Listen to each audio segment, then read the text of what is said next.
Three. Hold on a second. Did I just hear right there? They produced up to 10 songs a day.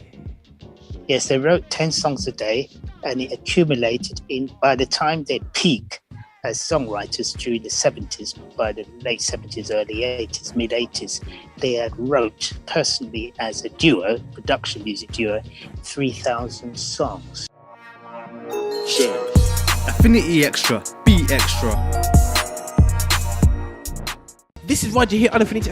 If you go thinking, guys, if you're listening, going, what is Roger doing? Roger is, after a fantastic conversation we just had with Naomi Nams earlier about church abuse, I just want to lighten things up and really have a look into history of black music, because I feel like there's, again, fundamental things that we can learn from the past that can and even the fact that's affected all our childhood, and we never realized that the keys to success for black gospel music is there in our own history. We still got a begging bowl out going, yo, Christian music, give us the money. But the systems are in place, the successful models are out there, and we're here to expose all the successful models as we possibly can in black music with our esteemed historian Kevin Thomas. Not somebody who reads one book and telling us about the history and gone on Wikipedia. Somebody who's studied this craft, who teaches this. You know what I'm saying? And so we're here to celebrate the success of black music in the world, so we can lift up our head and recognize that, yo, we got something to shout about and to sing about. We're not no brutes. We're big people. Let me just liven up in here, so we get everything ready still. Anyway, so Roger is recording on all platforms. So we're here on the Phoenix. We're here to be extra. Kevin, can you hear me, bro? I certainly can. Okay, just a correction with the title. The Philly with the Y on the end. You have to put the Y. Okay. Sorry. Right. So as you can see, Kevin's hit us already with the title of today's show. We're gonna be looking at Philly records, because last show we touched on a Philly legend, Barbara Mason, and we looked at the scene at the time, and just to put people in the picture, in a time of sheer pure murder that was going on in America when it came to race relations. We oppression. Still was oppression and everything like that still, yeah. We were still selling millions of records to the community in America when they never like us, because our music is that good. So imagine when they do like us, we can sell a lot more music. Yeah, so easy. So Kevin 100% agrees with that. So Kevin, so yes. Let's kick it off now. Let me just turn down the music a little bit, so let's zone in, because I'll get a bit excited there with this whole thing. But yeah, bro, do have a, really talk to me about we talked about Barbara Mason. We talked about the late 60s and we want to look at what happened next, going into the 70s, and how did this Philly record revival start off? Okay, one of the another key track part we talk about Barbara Mason. Another key track was the Cowboys to Go, which I mentioned last week. Yeah, which Gamble Huff produced on their label, Gamble label, which sold 1 million copies by the Intruders, Cowboy to Go. Okay, and that indeed beginning after they had that hit, and of course with Expressway to Your Heart in 67 as well, and 68 with Cowboys to Go. Yeah, they were attracted to other record labels, begin to become find them interesting as emerging record producers, because they could sing and they could play and they could compose. Matter of fact, they were so prolific that they used to write about 10 songs per day, 10 songs, which up till this point has mounted up to 3,000 songs that both of them wrote together. Hold on a second. Did I just hear right there? They produced up to 10 songs a day. Yes, they wrote 10 songs a day, and it accumulated by the time they peak as songwriters during the 70s. By the late 70s, early 80s, mid 80s, they had wrote personally as a duo, production music duo, 3,000 songs. So once again, I hear this thing called writer's block, bro. Oh, they might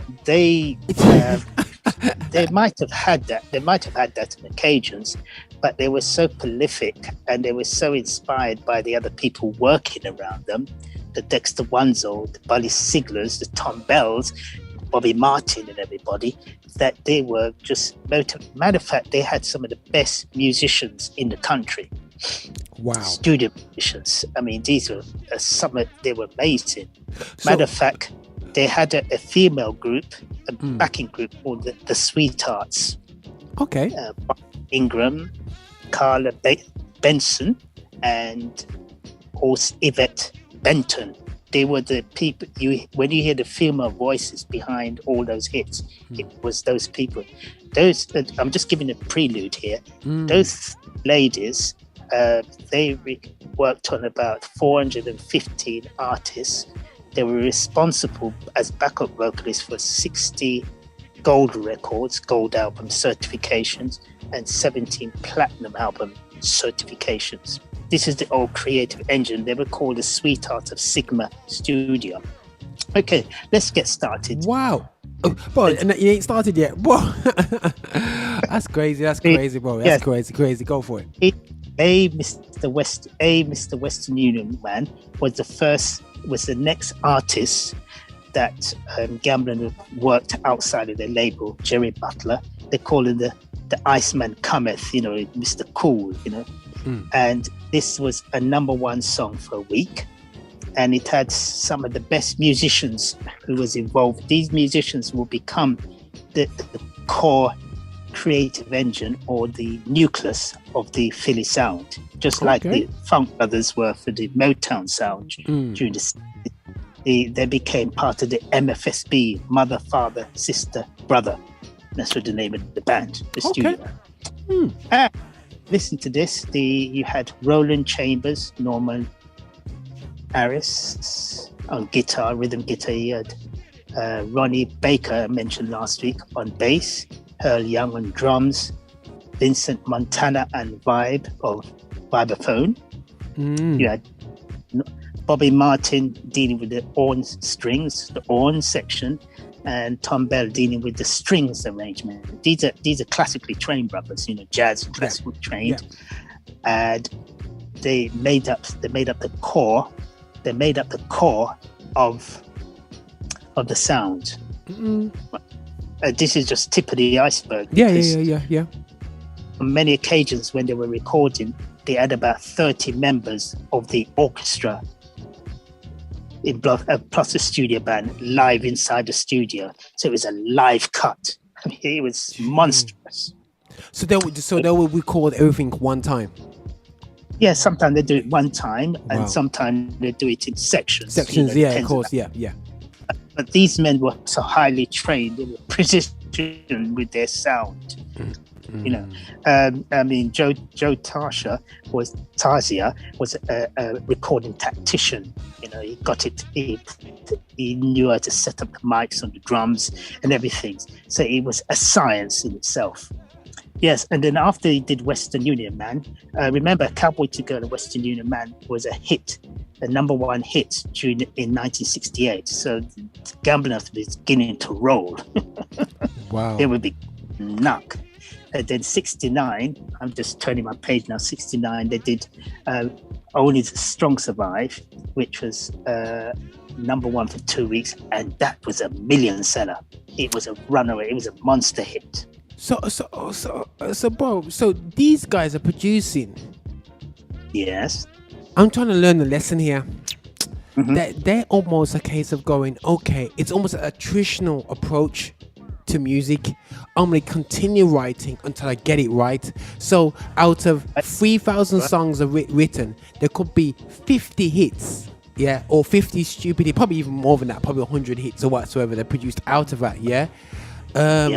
So you would say, effectively, if you are going to have music out there, if you're going to be really as a producer, you've got to be prepared to work your backside off hardcore. You got to be working, you'll be steaming across even to get better and better and better.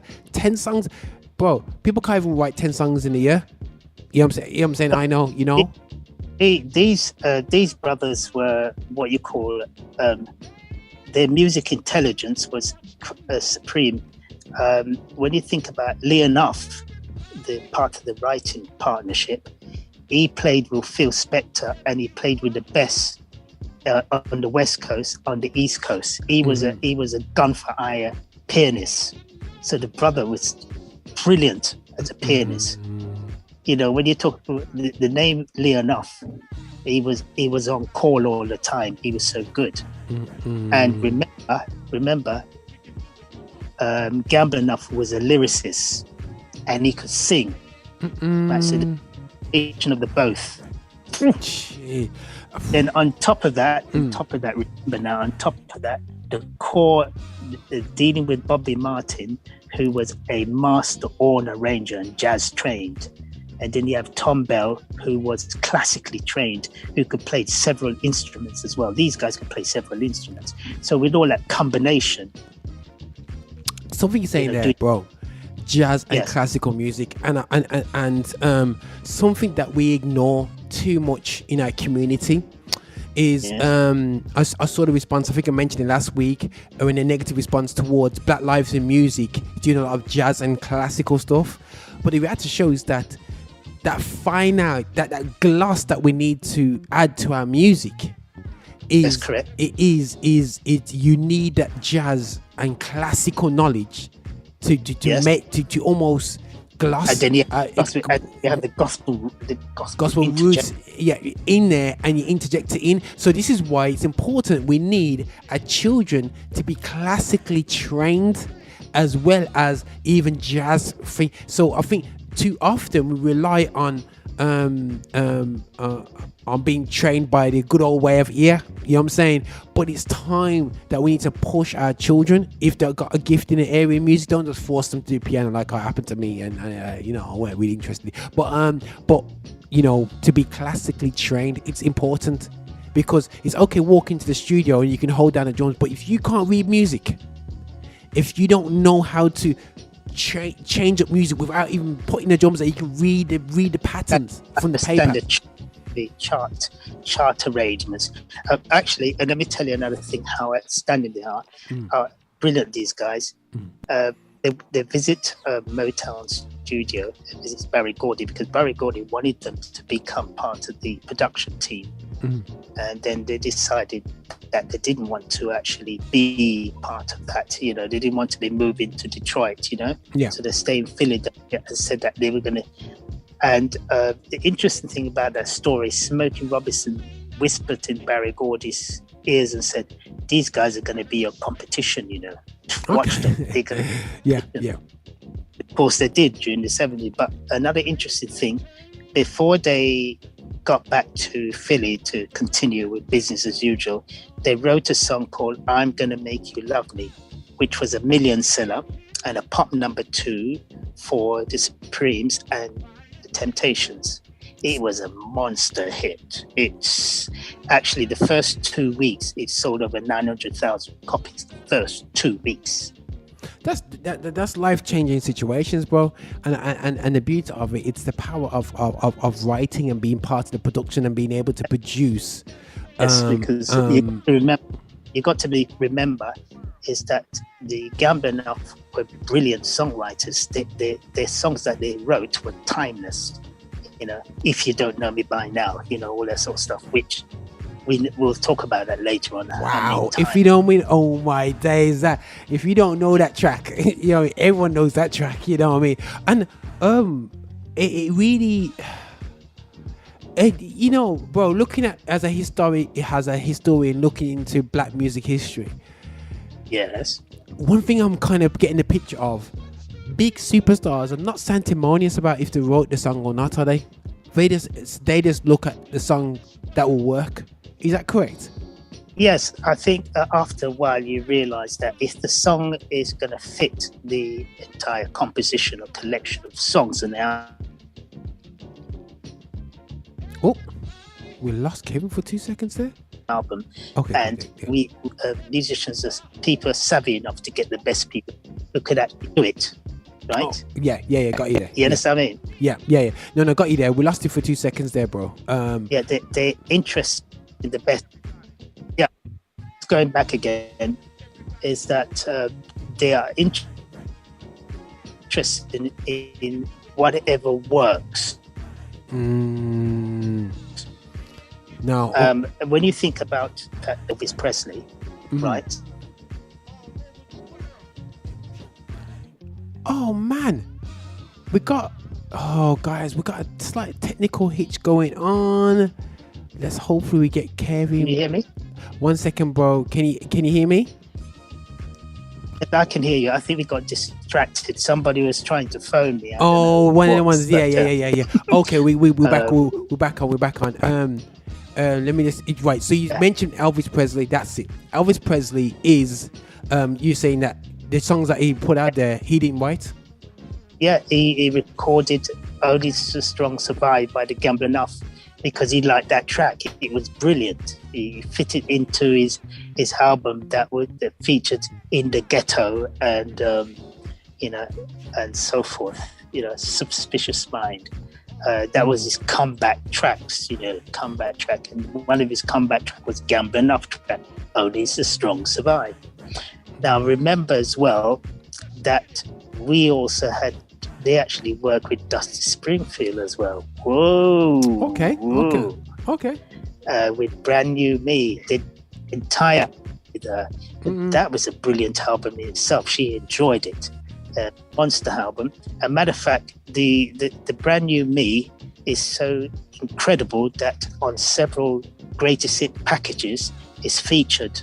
And many of the greatest hits packages in the UK, there's silver certification, gold certification, etc.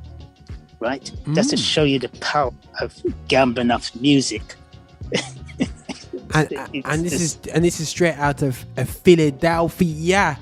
And Philadelphia is not the capital of the US, guys, and it's very crucial to make people realize that we're talking about cities that weren't the economical capitals of the US. We see New York, everything comes from New York, hip hop's from New York. We don't realize that there's cities that were outside of New York which has an instrumental part to play in black music. That's right. Matter of fact, let's go on a little bit more as we move from the 60s into the 70s. Let's come now. They had hits with Wilson Pickett called Don't Let the Green Grass Fool You, which was a million seller in 1971. It was a million seller.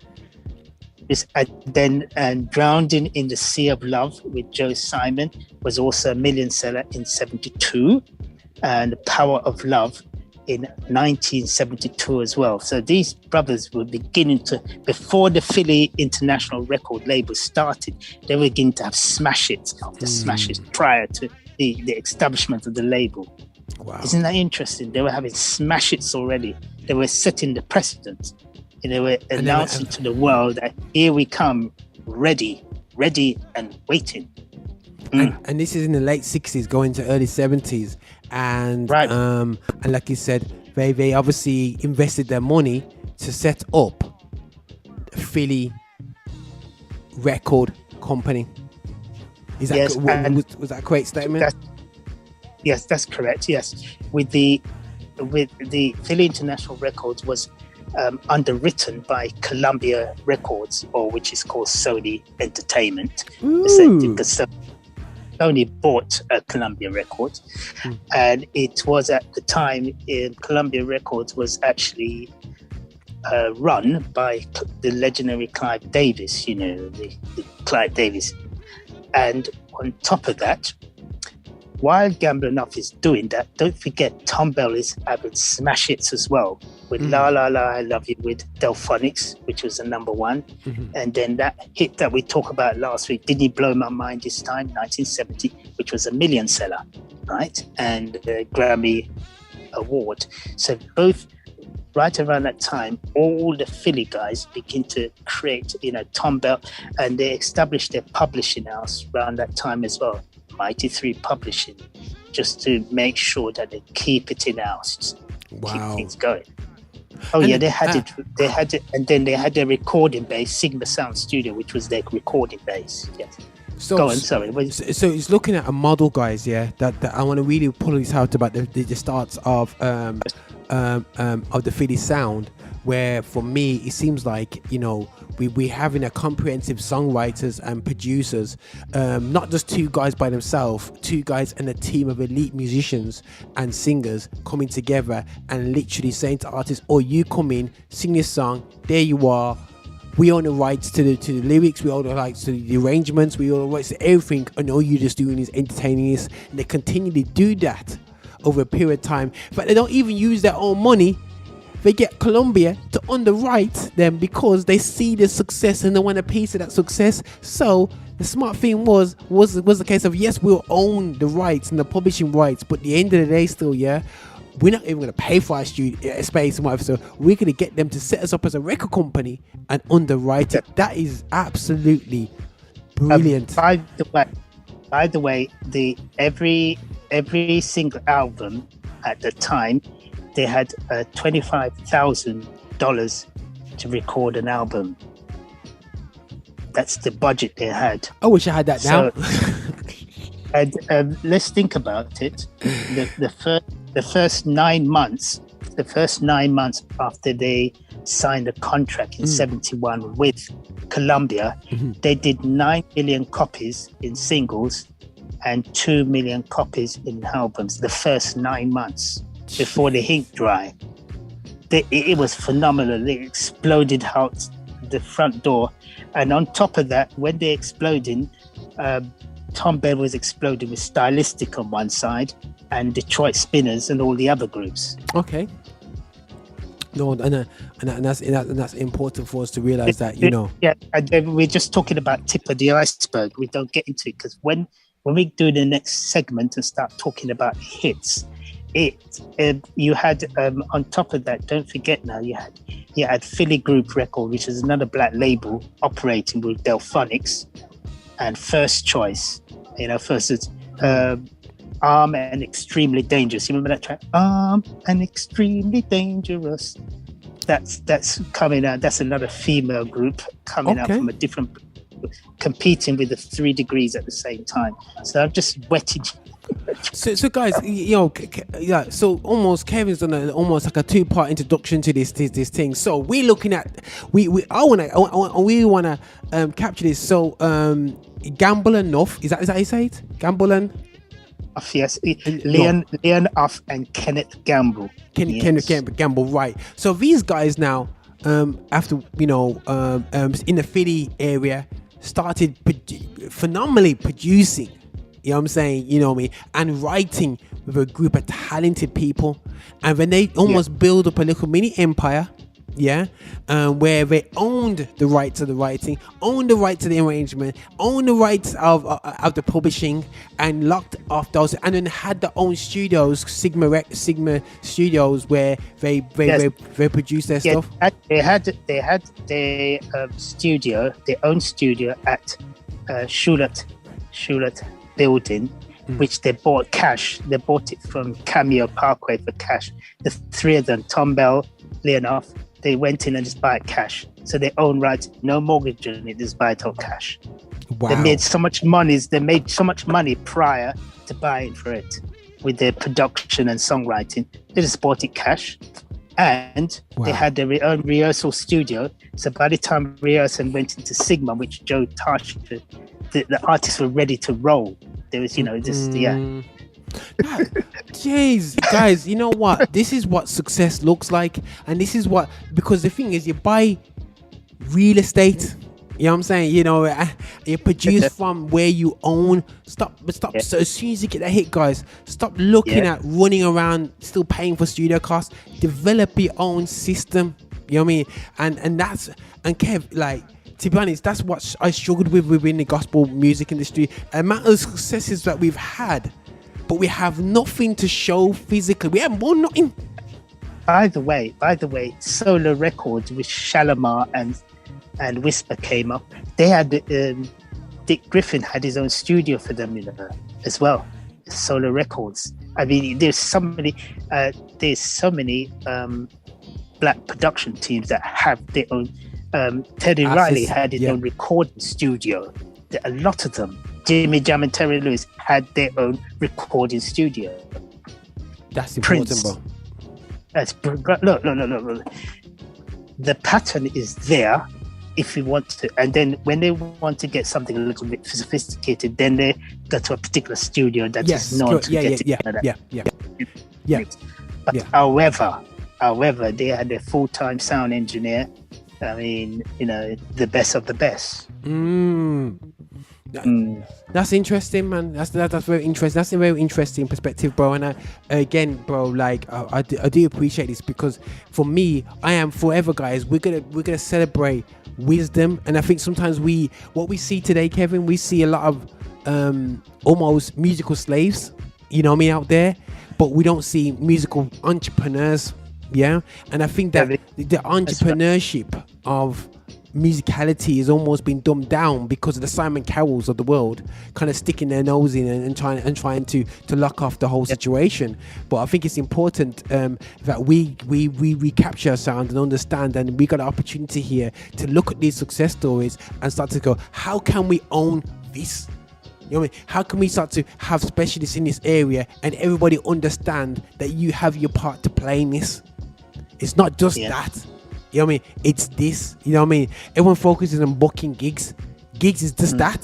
You know what I'm saying? It's getting the hits, bro.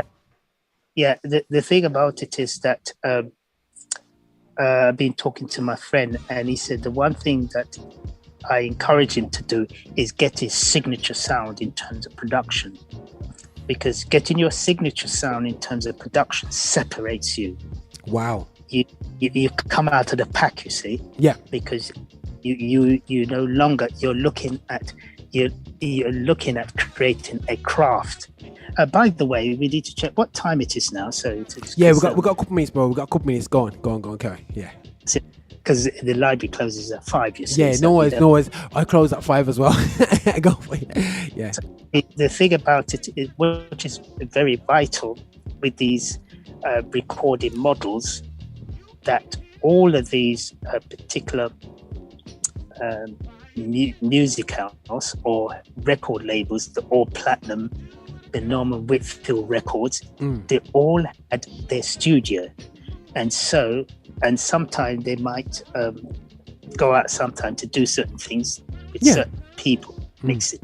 But however, they had their in-house people and studio band, which were constantly pushing the envelope, constantly raised sonic standard. That's why by the time, when you think about when during the mid-60s or a little earlier, because Gamble Huff really started writing as a songwriting team in 1963, you know. So by the time they reached the 70s, they were well in tuned. They were well synchronized. Set. Yes, they were synchronized, and the people who they worked with, the studio band, was well synchronized themselves. They knew each other. They had that telepathic arrangement with the spirit, and they could find the grooves. And they were technical. They were technically brilliant, and so. Whoa, that's a good lot to learn. The rest is history, you know. The rest is history. No, you know. The lush strings, the pumping bass, the hi-hat, rhythm beats, bass, which they said that was the prototype for the disco. Maybe so, whatever, but you know. But these brothers, they could do a good ballad, they could do a good mid-tempo, and they could do a dance track with sophistication. Come on now. And we have to salute these guys, bro, because that is a model that I'm looking at. I'm going, I'll speak to the CEO of GMIA and then speak to Audrey. So Audrey, look, listen to this video, because there's even a bigger. It just shows that we've been so far off. It's unreal, and it's about now of this ownership, bro, and learning these models. So anyone who's listening in, whatever you are, understand, still, we can do this in black music. It's been done before, and we can, and people might say, Roger, you biased the world back. Why are you always talking about black music? The reason why I'm talking about black music is because I've been told over the years that it's not popular enough.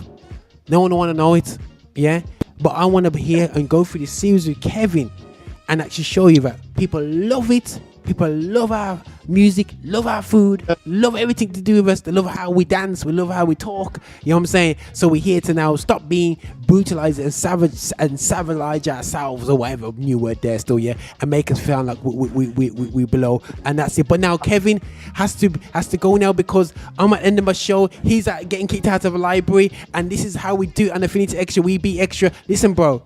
Thanks for coming in, and thanks for feeding that out. We're gonna get the right title for this, and thanks again for that info, brother. Yeah. No problem. We'll catch up again. Yeah, no worries, man. Take care, brother. Bless you. Yeah, bless. Bless.